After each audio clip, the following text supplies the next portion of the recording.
Okay चलो, good morning. क्या हुआ? हुआ क्या? बहुत हंस रहे हो आज।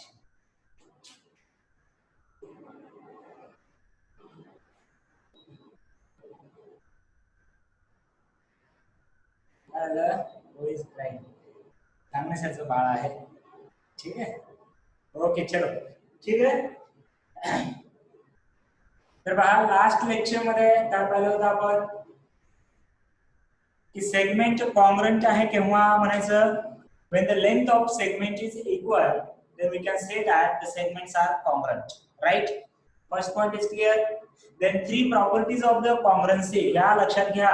सेगमेंट असेल, पुन्हा चालून ट्रायंगल असेल, पुन्हा चालून काहीतरी वेगळं असेल, ट्रायंगल सेगमेंट ट्रायंगल चॅप्टर आपल्याला जे 10th ला झालेला आहे, म्हणजे तुम्हाला व्हायचं आहे, पण काही जणांनी लेक्चर पाहिले असतील तर त्याच्यामध्ये सुद्धा पाहिलं असेल आपण की ट्रायंगल साठी सेगमेंट साठी प्रॉपर्टीचं नाव सेम राहणार आहे. त्याच्यामुळे तुम्ही प्रॉपर्टी कोणती आहे ते लक्षात ठेवायचंय. जसे की रिफ्लेक्सिव्हिटी म्हणजे सेगमेंट त्याच्याशीच कॉन्ग्रंट आहे, like A B congruent to segment A B. Then symmetry जर फर्स्ट सेगमेंट जर दुसऱ्याशी कॉन्ग्रंट असेल तर दुसरी सेगमेंट मी शॉर्ट मध्ये लिहितोय पहिल्याशी कॉन्ग्रंट असते, राईट. आणि transitivity is when first is congruent to second and second congruent to third, then first will be congruent to third. Clear आहे प्रॉपर्टीज या. त्याच्यानंतर आता आपल्याला लर्न करायचं आहे की mid point of a segment. What is the mid point of the segment? The point which divides the segment into two equal parts, right? समजा एखादी सेगमेंट दिलेली आहे आपल्याला, for example AB, and suppose this point P divides the segment in equal part. Equal part म्हणजे काय की हा AP part आणि PB पार्ट इक्वल असला पाहिजे, बरोबर आहे का? पहा बरं, AP part is equal to PB part. पण आपल्याला काय माहितीये की जर हे 3 पॉइंट जर कोलिनियर असेल तर आपण काय लिहू शकतो, AP plus PB is equal to AB. then we can write PB ला पण आपण परत AP लिहूया. therefore AP plus AP is equal to AB, or I can write that AP is equal to AB, or AP is equal to half of AB. हा का prove केलं मी की जर P पॉइंट जर इक्वल पार्ट मध्ये divide करत असेल, therefore AP is equal to PB. But आपल्याला काय माहितीये, जर जेव्हा 3 पॉइंट जर कोलिनियर असतील अशा पद्धतीने तर असं लिहू शकतो. आणि मग या PB ला मी काय लिहू शकतो, AP लिहू शकतो डबल. therefore AP किती AP झाले, 2 AP झाले. So 2 AP is equal to AB. हे जर तू इकडे डिवाइड केलं तर आपल्याला सांगता येईल length of AP is half of length of AB. आणि जर असं असेल तर या पॉइंटला काय म्हणायचं आहे, मिड पॉइंट म्हणायचं आहे, राईट. सो लक्षात घ्या, लिहून घ्या, mid point of the segment. Mid point of the segment, mid point of the segment लिहा.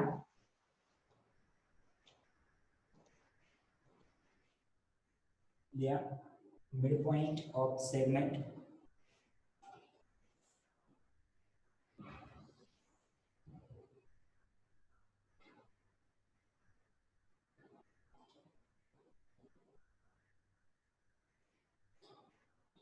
Point on segment, yeah, the point on segment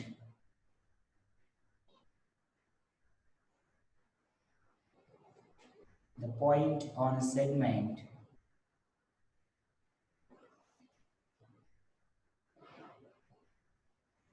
the point on a segment which divides the segment in two equal parts, which divides the segment in two equal parts, which divides the segment in two equal parts is called as midpoint of segment,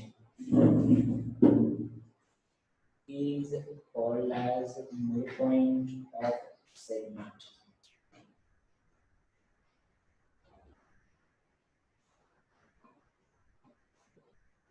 Is called as midpoint of segment.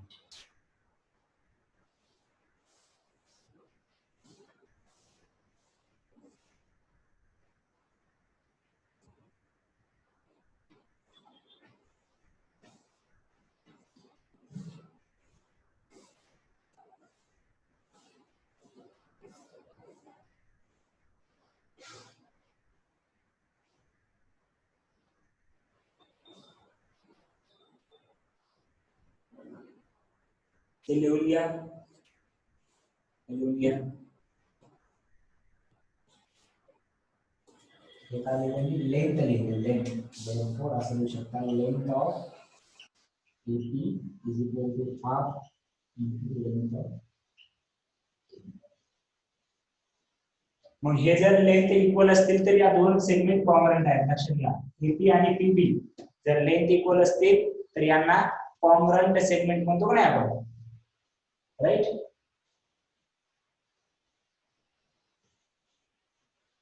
याच्यावर दिसतंय ना तुम्हाला लास्टला असं लिहा length of AP is equal to half of length of AB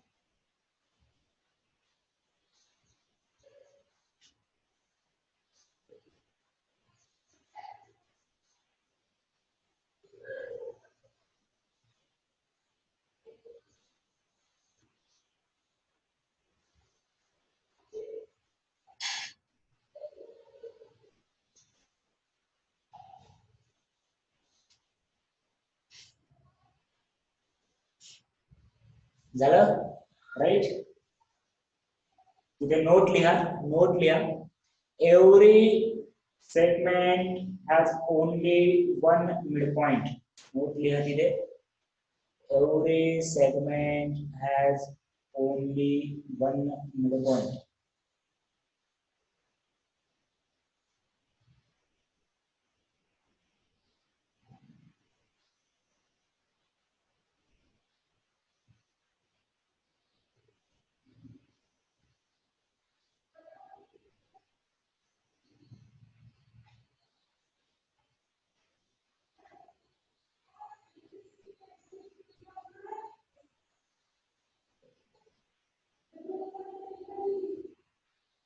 every segment has only one midpoint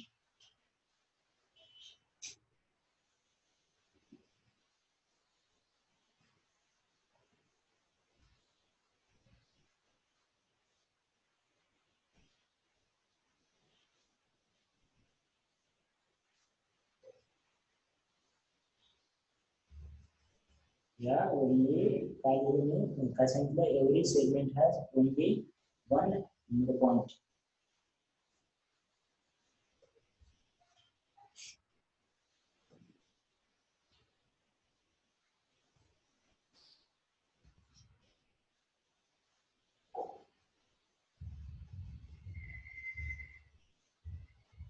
त्याच्यानंतर तुमच्या book मध्ये कंपॅरिझन वगैरे ते काहीतरी दिलेलं आहे पहा लक्षात घ्या की त्याच्यामध्ये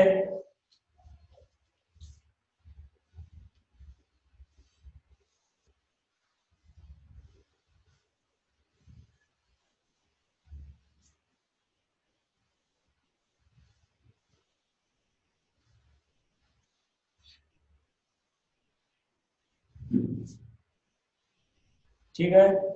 तर त्याच्यामध्ये लक्षात घ्या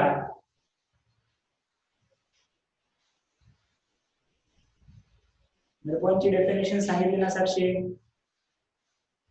The point on a segment which divides the segment in two equal parts. Point on a segment which divides the segment in two equal parts. Right? Okay. Lecture व्यवस्थित डेली ठरलेल्या टाइम मध्ये बघायचे.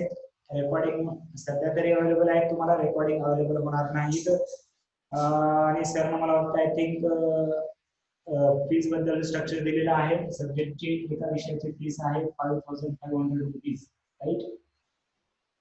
तर कुठे भरायचे ते ग्रुपवर तुम्हाला सांगितलं जाईल कधीपर्यंत भरायचं ते. राईट. इथे ऑफिसमध्ये येऊन भरू शकता. तर ऑनलाईन भरायचं असेल तर डिटेल्स तुम्हाला भेटतील. राईट. ओके. सो पहा, लक्ष द्या की त्याच्यानंतर आपल्याला दिलेलं आहे comparison of a segment. Comparison म्हणजे काय, की जर मी समजा दोन सेगमेंट काढलेले आहे. राईट. एकदम सिंपल आहे, काही गरज नाही याच्यामध्ये लिहायचं. कोणता ग्रेटर आहे, समजा हे सीडी आहे, हे काय तर पीक्यू आहे. कोणता सेगमेंट ग्रेटर आहे, ज्याची लेंथ मोठी तो सेगमेंट ग्रेटर. म्हणजे मी काय लिहू शकतो, segment PQ greater than segment CD. Right. Simple आहे, लिहून द्यायची काही गरज नाही. जो मोठा आहे तो ग्रेटर आहे, बरोबर आहे का बघा. ज्याची लेंथ जास्त आहे तो ग्रेटर आहे. साइन तर तुम्हाला माहिती आहे ना, ग्रेटर कसं लिहितात, याला ग्रेटर म्हणतात. ज्याचं तोंड याचं पलीकडे आहे तो पार्ट ग्रेटर म्हणतात. मी जर असं लिहिलं तर हे चुकीचं आहे का बरोबर आहे बरोबर.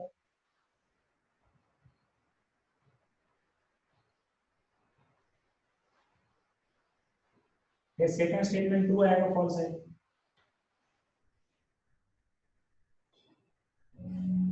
ट्रू आहे नक्की. कारण फक्त मी काय केलंय, सेगमेंट सीडी आणि हे लेस दॅनचं साइन वापरलंय, कारण सीडी हा लेसच आहे सेगमेंट पीक्यू पेक्षा. बरोबर आहे. Very good. तर याच्यामध्ये काही कन्फ्युजन नसेल, वाटलं तरी लिहून घ्या. कंपॅरिझन मध्ये एवढंच लिहून घ्या, लिहायचं असेल तर. नाहीतर लिहिलं नसलं तरी चालेल. सर 12 नवीन टाइम टेबल सांगायचं. हो, 4 ते 5.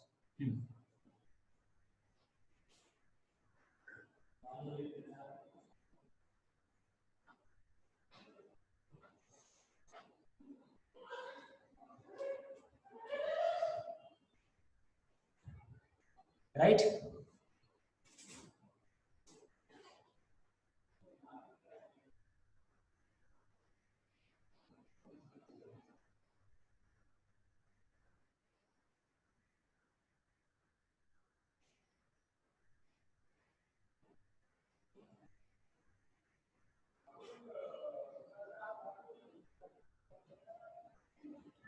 झालं. ठीक आहे. त्याच्यानंतर लिहा रे.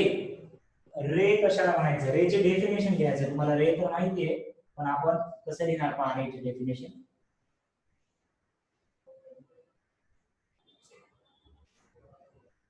समजा दोन पॉइंट आहेत, दोन पॉइंट आहेत.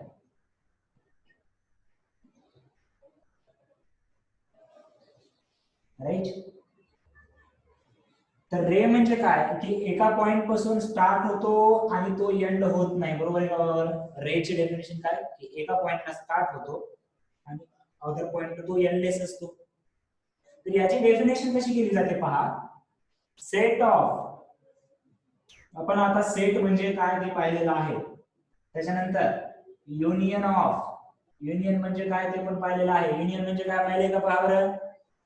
Set of, union of. कोणाचा सेट घ्यायचंय, युनियन घ्यायचंय. कोणाचा, पॉइंट आहे. कोणते पॉइंट आहेत, union of point P Q.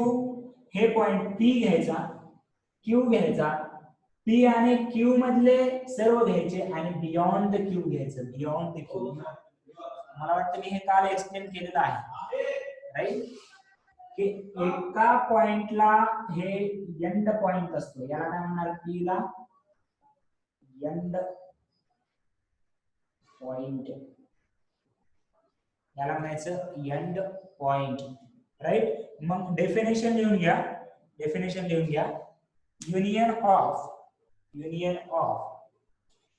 Ray is काय आहे, union of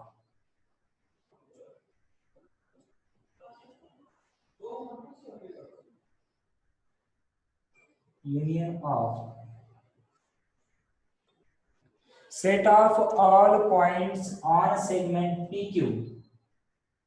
Unions of set of कोणते कोणते पॉइंट घ्यायचे, all points on PQ.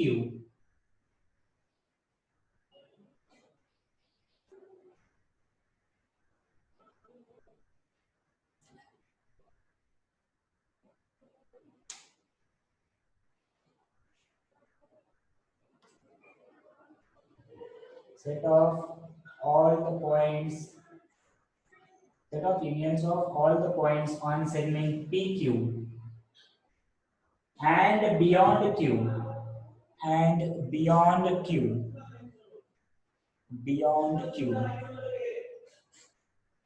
is called as ray PQ. याला काय म्हणायचं, रे PQ. म्हणजे कोणता पॉइंट आधी घ्यायचा सांगा बरं. मी याला जर रे QP म्हणल्यावर ट्रू आहे का फॉल्स आहे सांगा मला, 2 नंबरचा सेंटेन्स. याला जर रे QP म्हटलं तर ट्रू आहे का फॉल्स आहे सांगा मला. रे QP आहे का फॉल्स आहे, व्हेरी गुड. सर्वांना कळते का पहा. कारण रे QP म्हणजे क्यू पासून स्टार्ट झालं पाहिजे आणि इकडे पूर्ण पॉइंट असलं पाहिजे. पहा, क्यू पासून स्टार्ट झालं पाहिजे आणि इकडे असलं पाहिजे.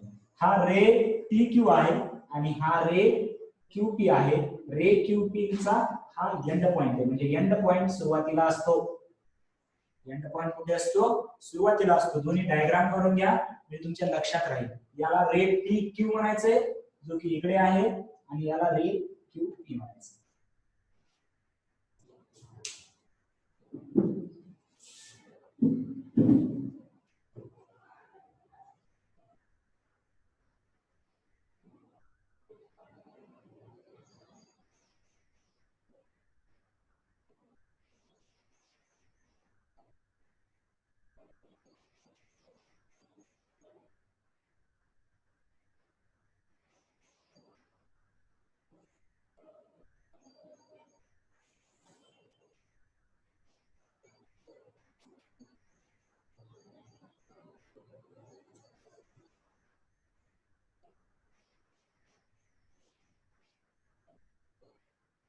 झालं की सांगा. रे PQ पण लिहा खाली. हे मध्ये काय लिहायची गरज नाही. हा रे PQ आहे आणि हा रे QP आहे.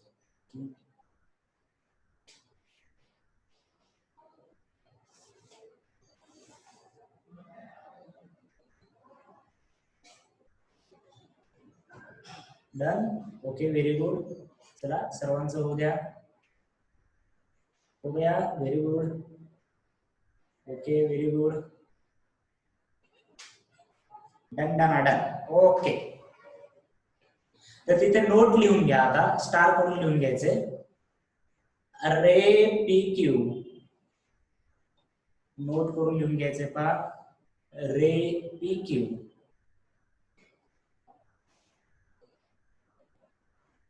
and ray QP, ray PQ and ray QP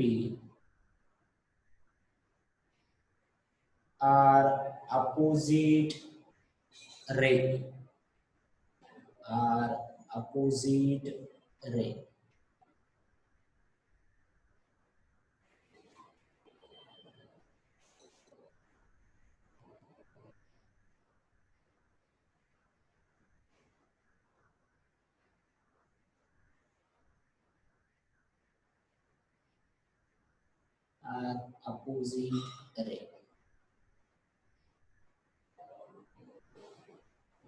QP रे नाही ना, हा दुसरा काढला की इथे QP रे काढला की खाली काढला. हा QP रे नाही, याला QP म्हणता येत नाही. हा आहे प्राजक्ता, हा रे QP आहे, इथे एंड पॉइंट आहे आणि Q पासून स्टार्ट झालेला आहे आणि P कडे गेला, म्हणून हा रे QP. याला QP म्हटलं नाही मी, हे दोन वेगवेगळे रे आहेत आणि या रेना आपण अपोजिट रे म्हणायचं. कळलं का बाबा प्राजक्ता?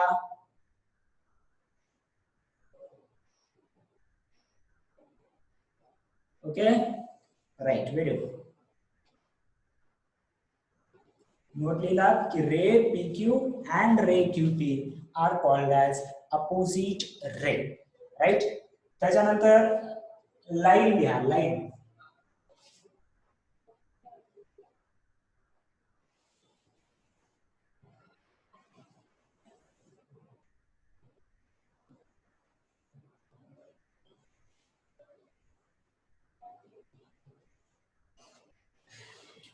त्याच्यानंतर लिहा लाईन.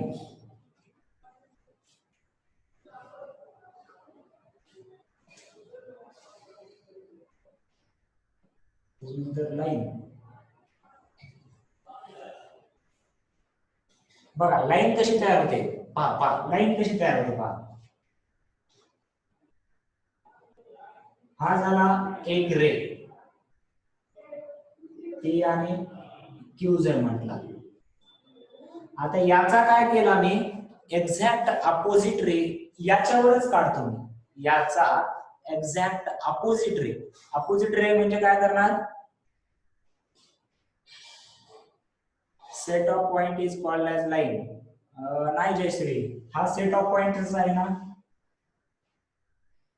हा पण सेट ऑफ पॉइंटच आहे ना, तर याला लाईन म्हणणार का तू? बरोबर आहे. एक कोलिनियर असले पाहिजे, स्ट्रेट लाईन, स्ट्रेट असले पाहिजे, किंवा अशी लाईन आहे, राईट, ही लाईन आहे कारण हे कोलिनियर आहे. त्याच्यामुळे लक्ष द्या की आता मी काय करणार आहे, याच्या एक्झॅक्ट अपोजिट रे कोणता असतो, Q पासून सुरू होतो आणि P कडे मी याच्यावरच काढला, पहा याच्यावरच काढला.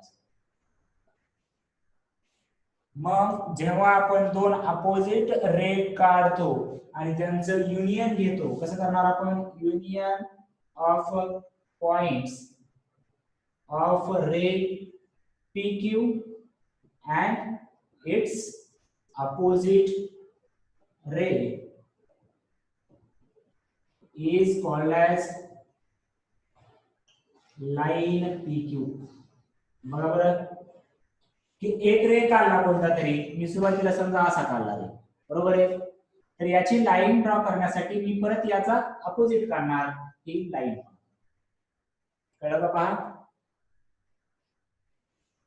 त्याच्यामध्ये लाईन घेऊन घ्या. मग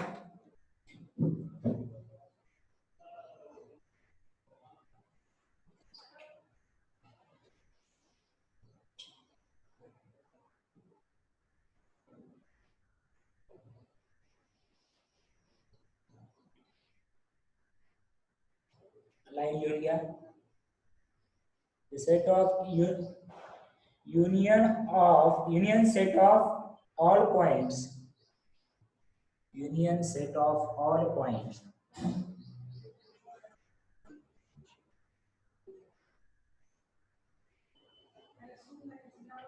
of ray PQ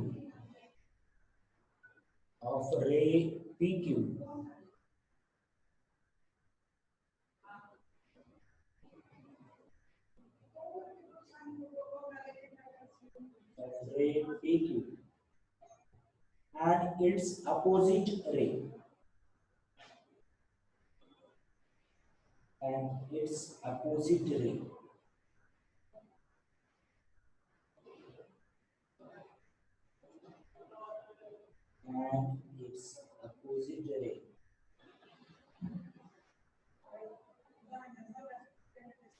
is called as line PQ, is called as line PQ.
त्याच्यानंतर तुम्हाला परपेंडिक्युलर लाईन्स किंवा परपेंडिक्युलर सेगमेंट माहिती आहे का? परपेंडिक्युलर म्हणजे काय असतं?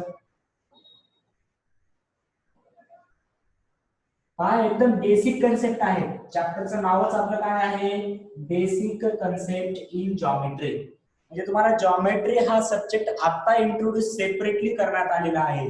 मग त्याच्यामध्ये तुम्हाला कोऑर्डिनेट म्हणजे काय, line, rays, point, perpendicular, congruent असे शब्द नवीन तुम्हाला इंट्रोड्यूस एकदम डेफिनेशन टाइप दिलेली आहे. मग जेव्हा आपल्याला परपेंडिक्युलर लाईन्स किंवा सेगमेंट किंवा रेज म्हटलं जातं, तेव्हा या लाईन समजा लाईन एल आणि लाईन पी काढूया. जर परपेंडिक्युलर असतील, परपेंडिक्युलर असणे म्हणजे at the point of intersection they meet at an angle of right. So लिहून घ्या, if two lines or rays, if two lines or rays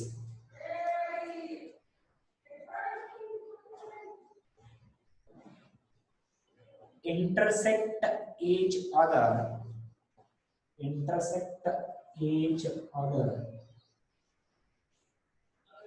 intersect each other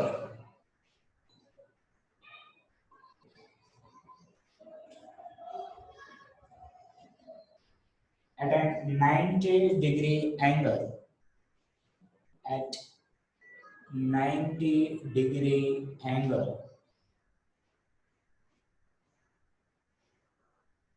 at 90-degree angle, the two lines are perpendicular to each other. The two lines are perpendicular to each other.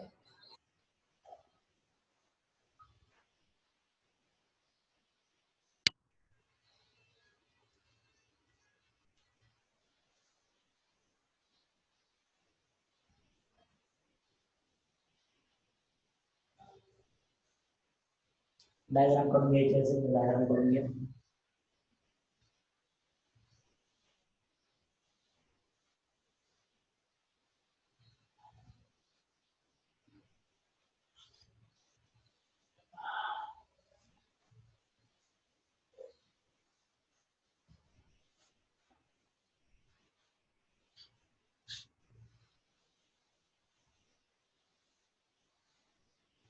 त्याच्यानंतर last theoretical point आहे आपला की distance of point from line.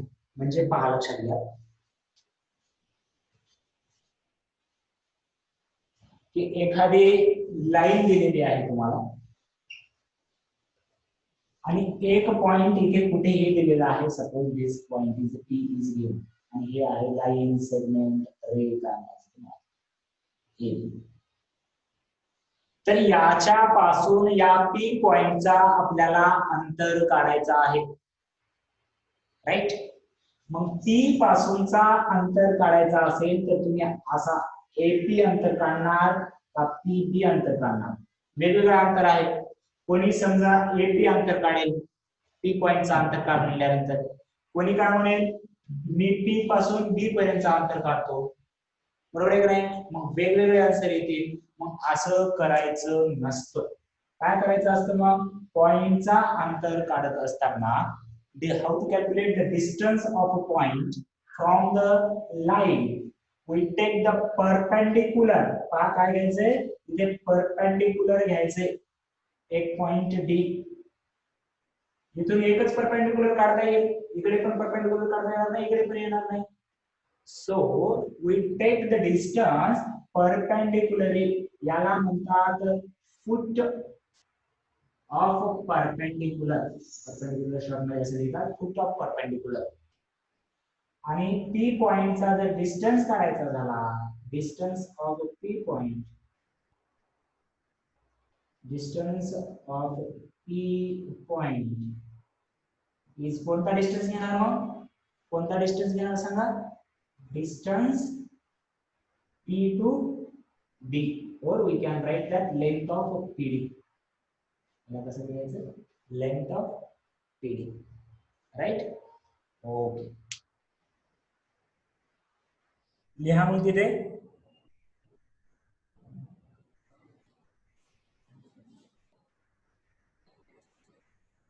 The distance of point P. Yeah, the distance of point P from the line AB. Distance of point P from the line AB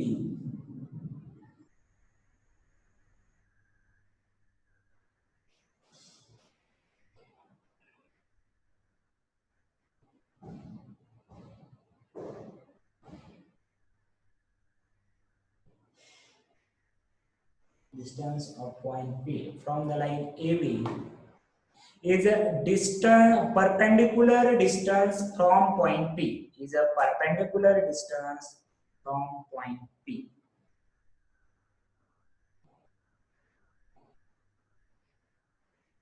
Is a perpendicular distance from point P.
Okay, but पहा, लक्ष द्या की network problem आता थोडंसं तुम्ही calculate करून ठेवायचंय. जर काय प्रॉब्लेम असेल तर तुम्ही तो सॉल्व्ह करा. आता खूप दिवस झाले आपल्या लेक्चर चालू आहे आणि खूप दिवस ऑनलाईन चालणार आहे, राईट. त्याच्यामुळे आजची रेकॉर्डिंग अवेलेबल होईल तुम्हाला युट्यूबवर, पण रेकॉर्डिंग लेटेस्ट लेक्चरचे अवेलेबल होणार नाही, राईट. रेकॉर्डिंगला प्रॉब्लेम येऊ शकतो because of there are more classes are going on.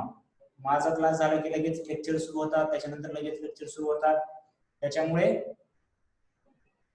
आता ठीक आहे, पण नेटवर्कचा वगैरे काही इश्यू असेल तर आत्ताच कंप्लीट करून घ्या. लिहायचं राहिलंय. ओके, चला लिहा. तिथे जर असंच लिहा, फुट ऑफ परपेंडिक्युलर, डी पॉइंटला foot of perpendicular.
Okay, no problem Utkarsha.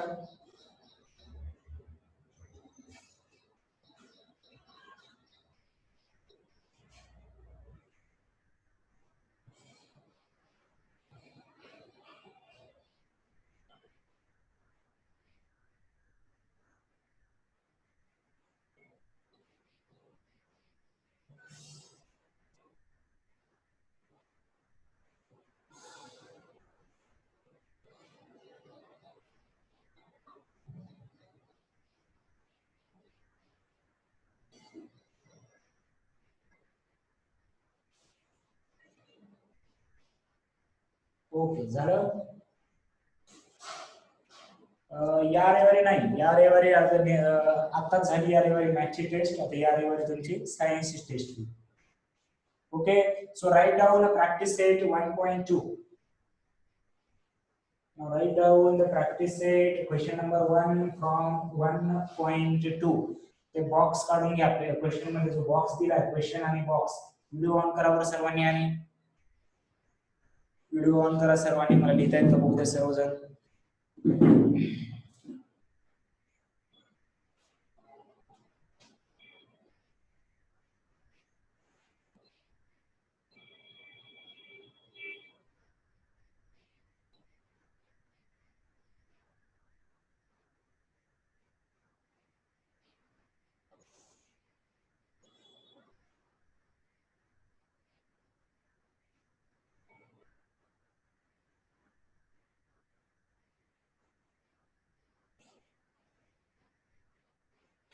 चला बाकीचे सर्वजण.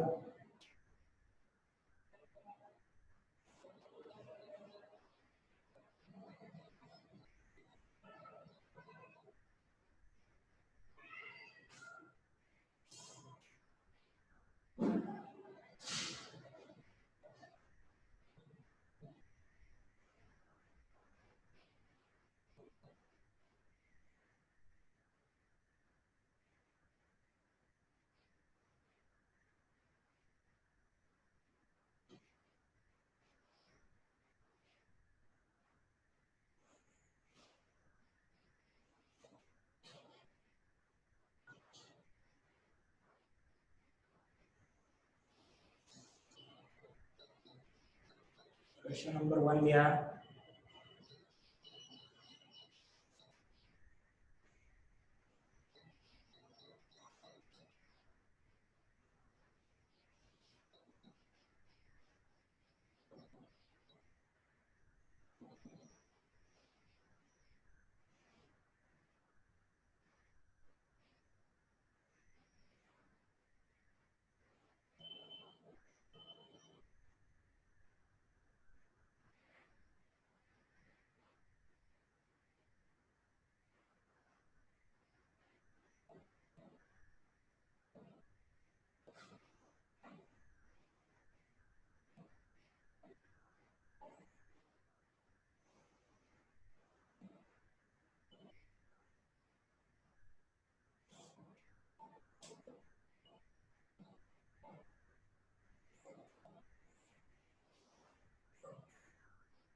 दिला.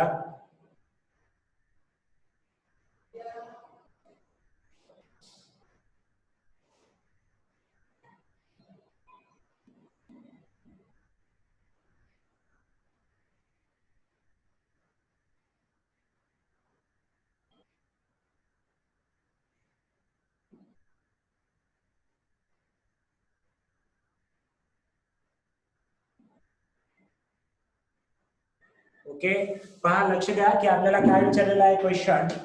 The following table shows the point on the number line and their coordinates. Decide whether the pair of segment given below the table are congruent or not. आपल्याला table काय दिला पहा, point आणि कोऑर्डिनेटचा table दिलेला आहे. सो टेबल काय आहे, ABCD,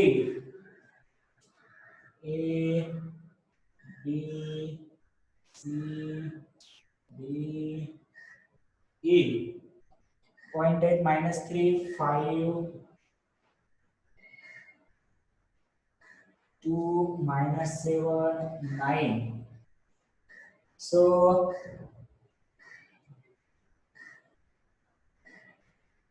मला पहिल्यांदा काय करायचंय पहा, कॉन्ग्रंट सेगमेंट आहेत का नाही ते सांगायचंय. पहिल्यांदा दिले डी आणि AB. पहिला आहे segment DE and segment AB.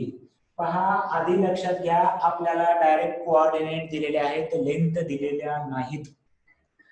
Therefore, how to find the length? पहिल्यांदा आपल्याला लेंथ जर फाइंड करायची असेल, लेंथ ऑफ डी, तर आपल्याला काय फाइंड करावं लागेल? लेंथ ऑफ डी म्हणजेच distance between D comma E. मग distance between D comma E कसा फाइंड करायचा माहिती आहे का तुम्हाला? कोऑर्डिनेट माहिती असल्यावर डिस्टन्स कसा फाइंड करतो आपण? लिहिणार. कसं लिहिणार? कोऑर्डिनेट ऑफ पॉइंट डी किती आहे सांगा मला. डी चा कोऑर्डिनेट सर्वजण सांगतील. Coordinate of the point D, D चा कोऑर्डिनेट व्हेरी गुड किती आहे? -7, राईट. त्याच्यानंतर काय लिहिणार मी? Coordinate of point E, E चा कोऑर्डिनेट सांगा. 9, व्हेरी गुड. Therefore, कोण मोठा आहे? 9 is greater than -7. Therefore, distance of D, E is 9 minus -7. हे किती येतं सांगा? Minus minus minus of minus काय होत असतं? प्लस होत असतं. So 9 plus 7 16. इथपर्यंत सर्वांना क्लिअर आहे का सांगा रे? इथपर्यंत सर्वांना क्लिअर आहे का? काहीच अडचण नाही. Okay, very good.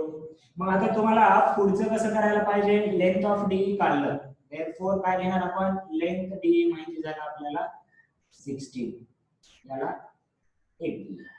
त्याच्यानंतर मी काय कॅल्क्युलेट करणार आहे? Length of A B. कशी कॅल्क्युलेट करणार length of A B? Distance of A B. Distance of A comma B कसं कॅल्क्युलेट करणार? कोऑर्डिनेट ऑफ ए किती आहे? कोऑर्डिनेट ऑफ ए, ए चा कोऑर्डिनेट आहे -3. Coordinate of B is equal to किती आहे? 5.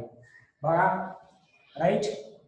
तर याच्यामध्ये मी 5 is greater than -3, therefore distance between a comma b is equal to 5 minus -3. याचा आन्सर सांगा बरं मला. 5 minus -3 चा आन्सर सांगा मला. Very good, right, very good, very good. सर्वजण आन्सर सांगतायत, छान. याला इथे हे मायनस मायनस प्लस होतं आणि काय येतं मग? 8 येतं. याला इक्वेशन नंबर जर 2 म्हणलं, therefore from 1 and 2 length of D is not equal to length of EB. बरोबर आहे का? बरोबर. कारण याची लेंथ 16 आहे आणि याची लेंथ जी आहे ती किती आहे? लेंथ लिहिताना मध्ये कॉमा नाही द्यायचा, डिस्टन्स लिहिताना मध्ये कॉमा द्यायचा, right. So length of segment DB is 8. मग 8 आणि 16 from equation number 1 and equation number 2 it is not equal, therefore segment DE and segment AB are not congruent.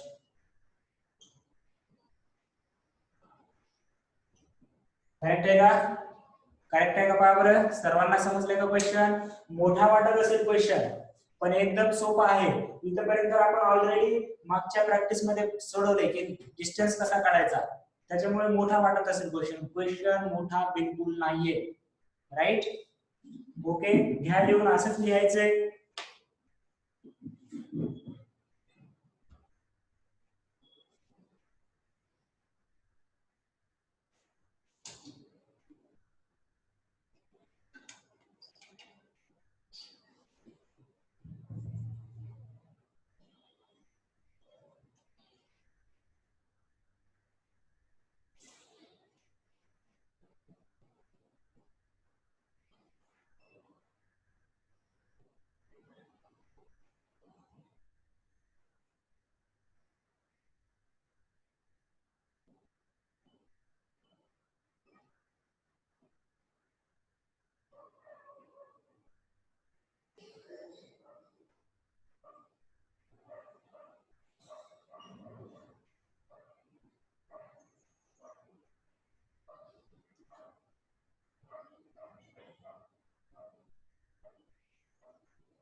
झालं का लिहून?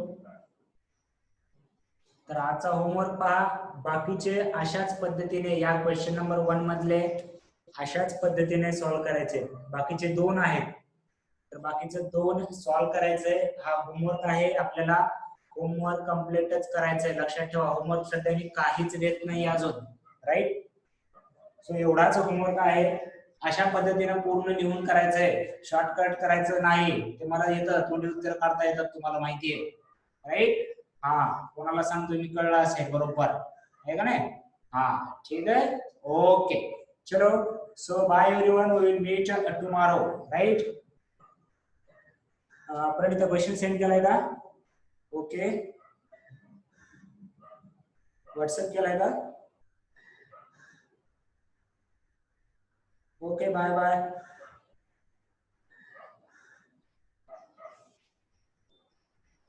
मला अजून आला नाही, मला अजून आला नाही. नेट तुझं चालू नसेल, कारण माझं तर नेटवर्क आहे. सेंड करून ठेव, आला की मी पाहतो आणि उद्याच्या लेक्चर मध्ये सांगतो. सेंड करून ठेव, ओके? चलो, बाय एव्हरीवन.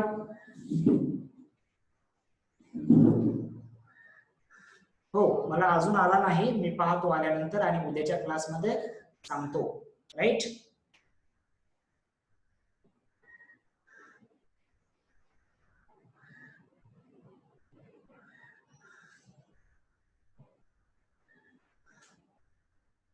ओके, चला.